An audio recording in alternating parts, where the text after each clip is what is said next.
নমস্কার, আপনারা শুনছেন প্রেত কথা 2.0। তো চলুন শুরু করা যাক আজকের ঘটনা। আজকের ঘটনার নাম নিশির ডাক। রাত তখন প্রায় 12টা। শরতের আকাশে পূর্ণিমার চাঁদ। এমন এক রাতে রেল স্টেশন থেকে নেমে গ্রামটির দিকে পা বাড়ায় অর্ঘ্য।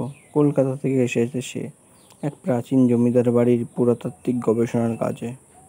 এই গ্রামের নাম নলিনীপুর।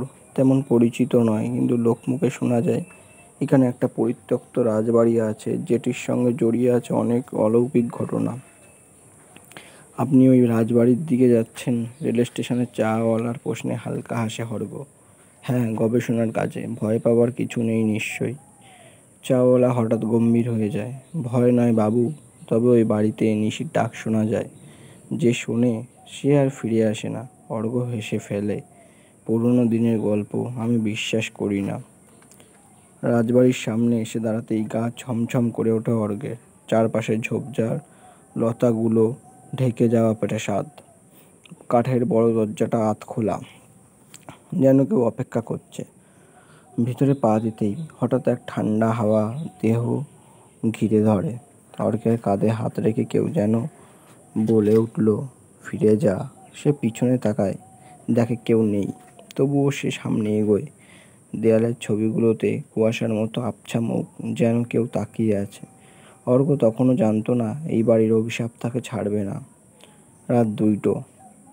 অর্ঘ্য একটা ঘরে ও গবেষণার নথি খুলে বসেছে। হঠাৎ দূরে নারীকণ্ঠ ভেসে আসে, এক মরমী গান। এলো সে নিশিরাত্রি, ডাক দিল কে। আশ্চর্যজনকভাবে গানটা অদ্ভুতভাবে মধুর, কিন্তু সঙ্গে সঙ্গে হিমেল স্রোত বয়ে যায় ঘরের মধ্যে। অর্ঘ্য উঠে জানালার পাশে যায়।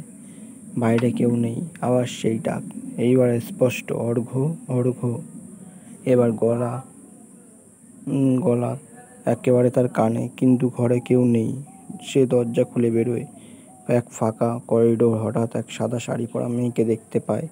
তার চোখ নেই, কেবল ফাঁকা গহ্বর, যেন শূন্যতা। মেয়েটা বলে, তুমি আমার ডাক শুনে এসেছো, এখন তুমি আমার। অর্ঘ্য দৌড় দেয়, কিন্তু করিডোর যেন অসীম। যতই সে ছোটে, মেয়েটির ছায়া তার পিছনে। পরদিন সকালে গ্রামের একজন বয়স্ক লোক, নাম তার গদাধর মশাই, অর্ঘ্যকে অজ্ঞান অবস্থায় খুঁজে পান রাজবাড়ির এক কক্ষে। অর্ঘ্য কাঁপছিল, মুখ ফ্যাকাশে। কে সে মেয়ে? অর্ঘ্য জিজ্ঞাসা করে। গদাধর মশাই ধীরে ধীরে বলেন, বছর 60 আগে রাজা হরিপ্রসাদের আমলে এক নাতনিকে প্রেমে পড়েছিলেন তিনি। নিশিগন্ধা তার নাম। কিন্তু রাজপরিবারের সম্মান রক্ষার জন্য রাজা নিজেই তাকে হত্যা করেন পূর্ণিমার রাতে। সেই থেকে প্রতি পূর্ণিমায় নিশি তার প্রেমিককে খুঁজে বেড়ায়, আর যাকে ডাকে সে আর ফিরে আসে না। অর্ঘ্য স্থির করে এই আত্মাকে মুক্ত করতে হবে। পুরাতন রাজপ্রাসাদের মন্দিরে পাণ্ডুলিপিতে লেখা ছিল যে সৎ চেতন আত্মা পূর্ণিমার রাতে তার হত্যার স্মৃতিকে সামনে দাঁড়িয়ে ক্ষমা চাইবে।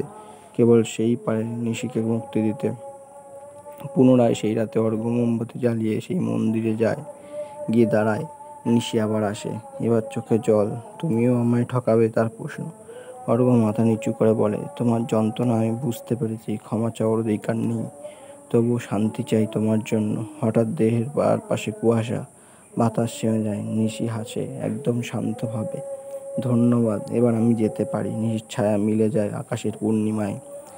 সেই রাতের পর থেকে রাজবাড়িতে আর কেউ নিশির ডাক শোনে না। অর্ঘ্য ফিরে আসে কলকাতায়, কিন্তু মাঝে মাঝে রাতে বাতাসে একটা গান ভেসে এলো সে নিশিরাত্রি, ডাক দিল কে। গল্পটি এখানেই শেষ হচ্ছে। গল্পটি কেমন লাগলো কমেন্ট করে জানাবেন। গল্পটি যদি আপনাদের ভালো লাগে তো অবশ্যই করে লাইক, কমেন্ট এবং শেয়ার করে দেবেন বন্ধুদের সাথে, যাতে তারাও এরকম ভৌতিক ঘটনা শুনতে পায়। আর আমাদের চ্যানেলটি সাবস্ক্রাইব করে দেবেন এরকম নতুন নতুন ভৌতিক গল্প পাওয়ার জন্য। ততক্ষণের জন্য টাটা, শুভরাত্রি।